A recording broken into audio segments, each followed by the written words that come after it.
श्रीमद्भागवत महापुराण द्वितीय स्कंद 8वां अध्याय। राजा परीक्षित के विविध प्रश्न। राजा परीक्षित ने कहा, भगवान, आप वेद वेताओं में श्रेष्ठ हैं। मैं आपसे यह जानना चाहता हूँ कि जब ब्रह्मा जी ने निर्गुण भगवान के गुणों का वर्णन करने के लिए नारद जी को आदेश दिया, तब उन्होंने किन किन को किस रूप में उपदेश दिया। एक तो अचिंत शक्तियों के आश्रय भगवान की कथाएं ही लोगों के परम मंगल करने वाली हैं। दूसरे, देव ऋषि नारद को सबको भगवत दर्शन कराने का स्वभाव है। अवश्य आप उनकी बातों मुझे सुनाइए। महाभाग्यवान शुकदेव जी, आप मुझे ऐसा उपदेश कीजिए कि मैं आपने आसक्ति रहित मन को सर्वात्मा भगवान श्री कृष्ण में तन्मय करके अपना शरीर छोड़ सकूं। जो लोग उनकी लीलाओं का श्रद्धा के साथ नित्य श्रवण और कथन करते हैं, उनके हृदय में थोड़े ही समय में भगवान प्रकट हो जाते हैं। श्री कृष्ण कान के छिद्रों के द्वारा अपने भक्तों के भावमय हृदय कमल में जाकर बैठ जाते हैं। जैसे शरद ऋतु जल का गंधलापन मिटा देती है, वैसे ही वे भक्तों के मनोमल का नाश कर देते हैं। जिसका हृदय शुद्ध हो जाता है, वह श्री कृष्ण के चरण कमलों को एक क्षण के लिए भी नहीं छोड़ता। जैसे मार्ग के समस्त कलेशों से छूटकर घर आया हुआ पथिक अपने घर को नहीं छोड़ता। भगवान, जीव का पंचभूतों के साथ कोई संबंध नहीं है, फिर भी इसका शरीर पंच महाभूतों से ही बनता है। तो क्या स्वभाव से ही ऐसा होता है अथवा किसी कारणवश आप इस बात का मर्म पूर्ण रीति से जानते हैं। आपने बतलाया कि भगवान की नाभि से वह कमल प्रकट हुआ जिसमें लोगों की रचना हुई। यह जीव अपने सीमित अवयवों से परिच्छिन्न है। वैसे ही आपने परमात्मा को भी सीमित अवयवों से परिच्छिन्न सा वर्णन किया है। यह क्या बात है?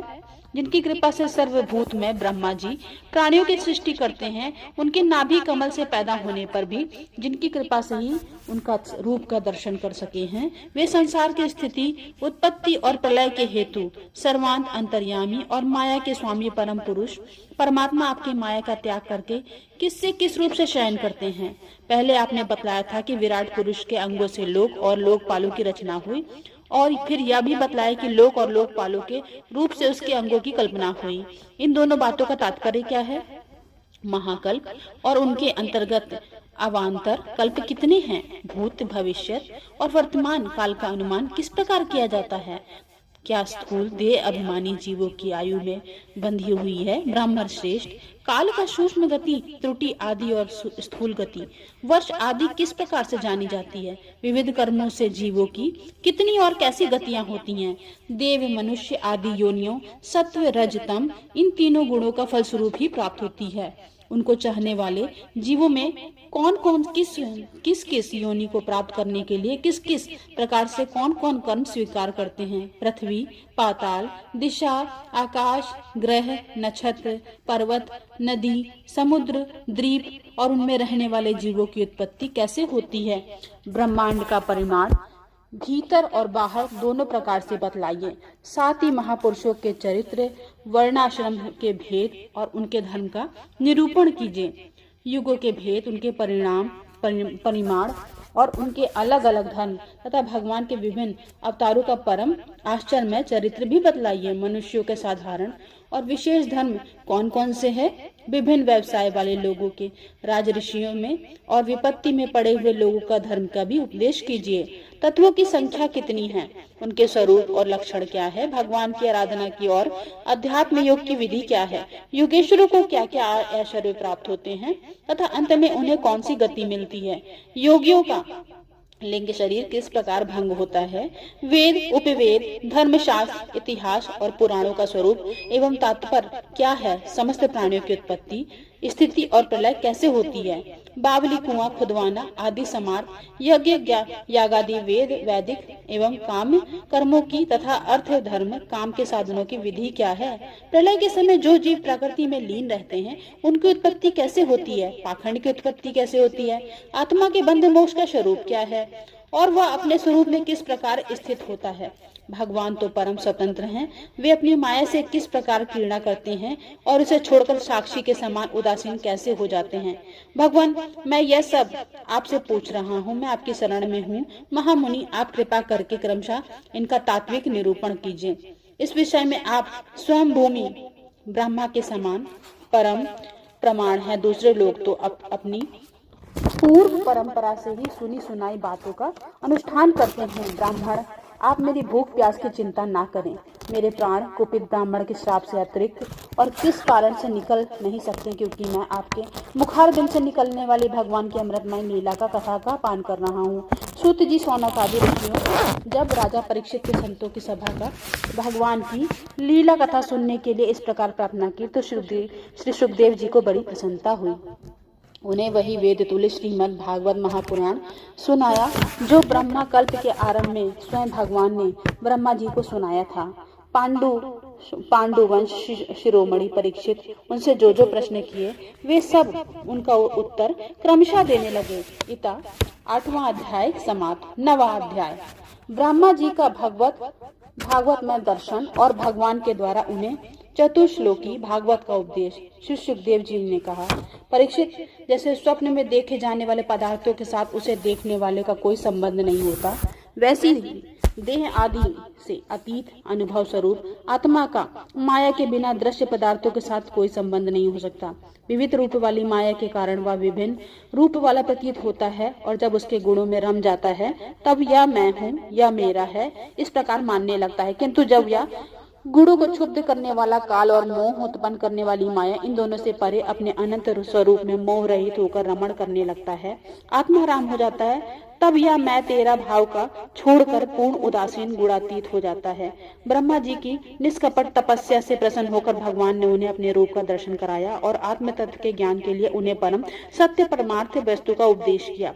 वही बात मैं तुम्हें सुनाता हूँ। तीनों लोकों में परम गुरु आदि देव ब्रह्मा जी अपने जन्म स्थान कमल पर बैठकर सृष्टि करने की इच्छा से विचार करने लगे, परंतु जिस ज्ञान दृष्टि से सृष्टि का निर्माण हो सकता था, जो सृष्टि व्यापार के लिए वांछनीय है, वह दृष्टि उन्हें प्राप्त नहीं हुई। एक दिन वे वही चिंता कर रहे थे कि प्रलय में समुद्रों ने उन्होंने व्यंजनों के 16वें एवं 21वें अक्षर ता तथा पा को तप करो इस प्रकार 2 बार सुना। परीक्षित, महात्मा लोग इस तप को ही त्यागियों का धन मांगते हैं। यह सुनकर ब्रह्मा जी ने वक्ता को देखने की इच्छा से चारों ओर देखा, परंतु वहां कोई दूसरा दिखाई न पड़ा। वे अपने कमल पर बैठ गए और मुझे तप करने का प्रत्यक्ष आज्ञा मिली, ऐसा संनिश्चय करके उसी में अपना हित समझकर उन्होंने अपने मन को तपस्या में लगा दिया।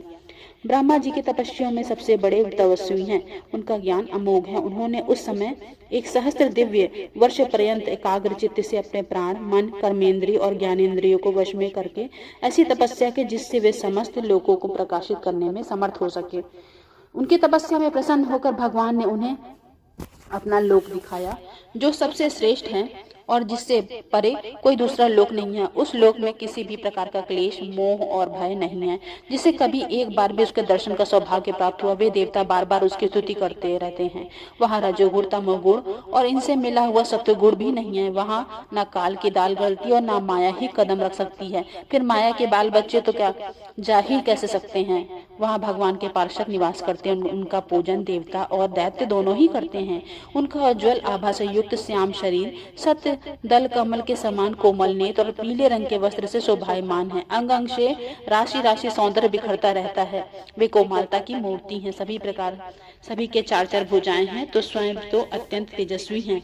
मणि जड़ित स्वर्ण के प्रभामय आभूषण भी धारण किए रहते हैं। उनकी छवि मूंगे, वैदुर्य मणि और कमल की उज्ज्वल तंतु के समान है। उनके कानों में कुंडल, मस्तक पर मुकुट और कंठ में मालाएं शोभायमान है।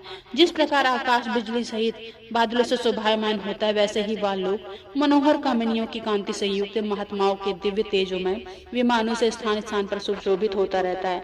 उस बैकुंठ लोक में लक्ष्मी जी सुंदर रूप धारण करके अपने विविध विभूतियों द्वारा भगवान के चरण कमलों में अनेकों प्रकार की सेवा करती रहती हैं। कभी कभी वे जब झूले पे बैठकर अपने प्रीतम भगवान की लीलाओं का गायन करने लगती हैं, तब उनके सौंदर्य और सुरभि से उन्मत्त होकर भौरे स्वयं उन लक्ष्मी जी का गुणगान करने लगते हैं।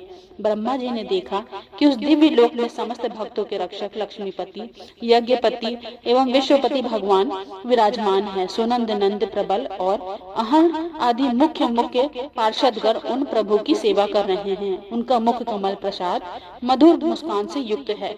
आंखों में लाल लाल डोरियां हैं, बड़ी मोहक और मधुर चितवन है। ऐसा जान पड़ता है कि अभी अभी अपने प्रेमी भक्त का अपना सर्वस्व दे देंगे। सिर पर मुकुट, कानों का कुंडल और कंधे पर पीताम्बर जगमगा रहे हैं। वक्ष स्थल पर सुनहरी रेखा के रूप में श्री लक्ष्मी जी विराजमान हैं और सुंदर 4 भुजाएं हैं। वे एक सर्वोत्तम और बहुमूल्य आसन पर विराजमान हैं। पुरुष प्रकृति, महत्त्व, अहंकार, मन और 10 इंद्रियां, शब्दादि 5 तन मात्राएं और पंचभूत ये 25 शक्तियां मूर्तिमान होकर उनके चारों ओर खड़ी हैं। समग्र ऐश्वर्य, धर्म, कीर्ति, श्री, ज्ञान और वैराग्य, इन 6 नित्य सिद्धि स्वरूप भूत शक्तियों से वे सर्वथा युक्त रहते हैं। इनके अतिरिक्त और वे कहीं भी नित्य रूप से निवास नहीं करती हैं। वे सर्वेश्वर प्रभु अपने नित्य आनंदमय स्वरूप से ही नित्य निरंतर निमग्न रहते हैं। उनका दर्शन करते ही ब्रह्मा जी का हृदय आनंद के उद्रेक का लबालब भर गया है। शरीर पुलकित हो उठा है, नेत्रों में प्रेम आंसू छलक आए हैं। ब्रह्मा जी ने भगवान से उन चरण कमलों में जो परमहंसों के निर्वृत्त मार्ग से प्राप्त हो सकते हैं सिर झुकाकर प्रणाम किया। ब्रह्मा जी के प्यारे भगवान अपने प्रिय ब्रह्मा को प्रेम से और दर्शन आनंद में निमग्न शरणागत तथा प्रजा सृष्टि के लिए आदेश देने के योग देखकर बहुत प्रसन्न हुए। उन्होंने ब्रह्मा जी के हाथ मिलाया और मंद मुस्कान से अलंकृत वाणी में कहा। श्री भगवान ने कहा, ब्रह्मा जी, तुम्हारे हृदय में तो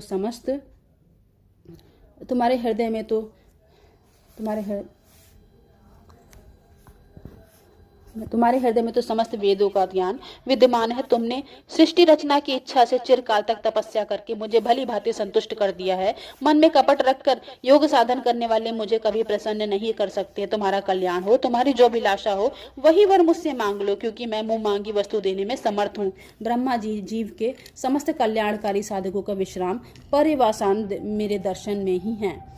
तुमने मुझे देखे बिना ही उस सूने जल में मेरी वाणी सुनकर इतनी घोर तपस्या की है। इसी से मेरी इच्छा से तुम्हें मेरे लोक का दर्शन हुआ है। तुम उस समय सृष्टि रचना का कर्म करने में क्रिय कर्तव्य विमूढ़ हो रहे हो। इसी से मैंने तुम्हें तपस्या करने की आज्ञा दी थी, क्योंकि निष्पाप तपस्या मेरा हृदय है और मैं स्वयं तपस्या का आत्मा हूँ। मैं तपस्या से ही इस संसार की सृष्टि करता हूँ, तपस्या से इसका धारण पोषण करता हूँ और फिर तपस्या से ही इसे अपने आप में लीन करता हूँ। तपस्या मेरी एक दुर्लभ शक्ति है। श्री ब्रह्मा जी ने कहा, भगवान, आप समस्त प्राणियों के अंतःकरण में साक्षी रूप से विद्यमान रहते हैं। आप अपने अप्रत्यहित ज्ञान से यह जानते हैं कि मैं क्या करना चाहता हूँ। नाथ, आप कृपा करके मुझे याचक की यह मांग पूरी कर कीजिए कि मैं रूप रहित आपके सगुण और निर्गुण दोनों ही रूपों को जान सकूं।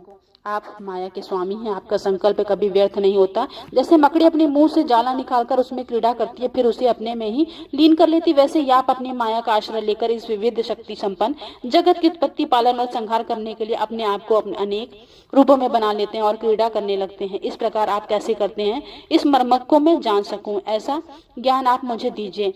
आप मुझ पर ऐसी कृपा कीजिए कि मैं सजग रहकर सावधानी से आपकी आज्ञा का पालन कर सकूं और सृष्टि की रचना करते समय भी कर्तापन आदि के अभिमान से बंध ना जाऊं। प्रभु, आपने एक मित्र के समान ही हाथ पकड़कर मुझे अपना मित्र स्वीकार किया था।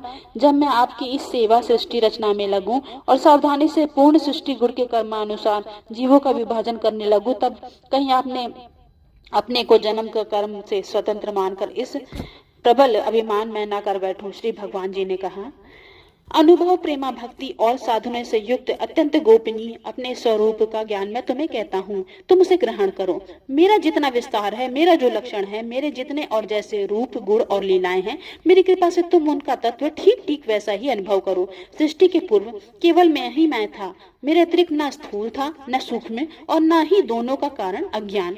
जहाँ यह सृष्टि नहीं है, वहाँ मैं हूँ और इस सृष्टि के रूप में जो कुछ प्रतीत हो रहा है वह भी मैं ही हूँ और जो कुछ बच रहा है वह भी मैं ही हूँ। वास्तव में ना होने पर भी कुछ अनिवर्चनीय वस्तु मेरे अतिरिक्त मुझे परमात्मा में 2 चंद्रमाओं की तरह मिथ्या ही प्रतीत हो रही है, अथवा विद्यमान होने पर भी आकाश मंडल में नक्षत्रों की राहु की भांति जो मेरी प्रतीति नहीं होती है, इसे मेरी माया समझना चाहिए। जैसे प्राणियों के पंचभूत रचित छोटे बड़े शरीरों में आकाश आदि पंच महाभूत उन शरीरों के कार्य रूप से निर्मित होने के कारण प्रवेश करते हैं और पहले से उन स्थानों और रूप के कारण का विद्यमान रहने के प्रवेश भी नहीं कर सकते, वैसे ही उन प्राणियों में शरीर की दृष्टि से मैं उनके आत्मा में रूप से प्रवेश किए हुए हूँ और आत्म दृष्टि से अपने अतिरिक्त और कोई भी वस्तु न होने के कारण उनमें प्रविष्ट नहीं भी हूँ।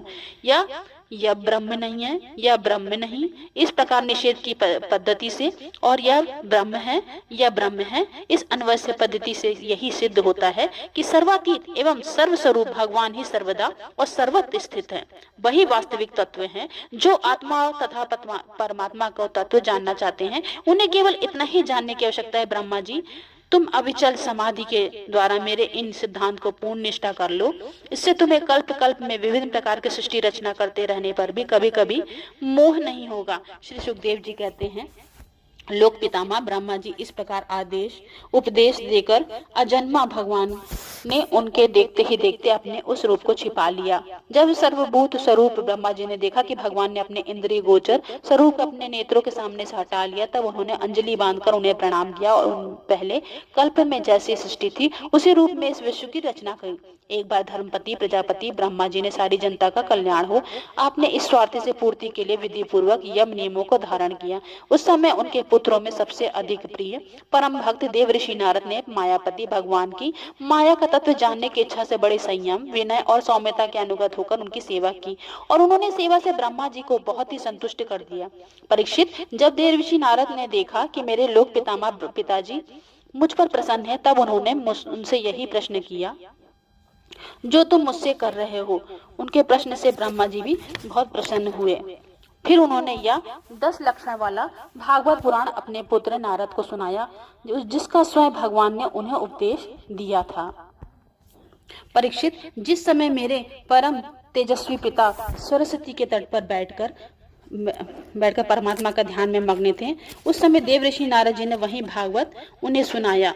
तुमने मुझसे जो यह प्रश्न किया कि विराट पुरुष की इस जगत की उत्पत्ति कैसे हुई है, तथा दूसरे में जो बहुत से प्रश्न किए, मैं उन सब का उत्तर मैं उसी भागवत पुराण के रूप में देता हूँ। इतना 9वां अध्याय समाप्तम।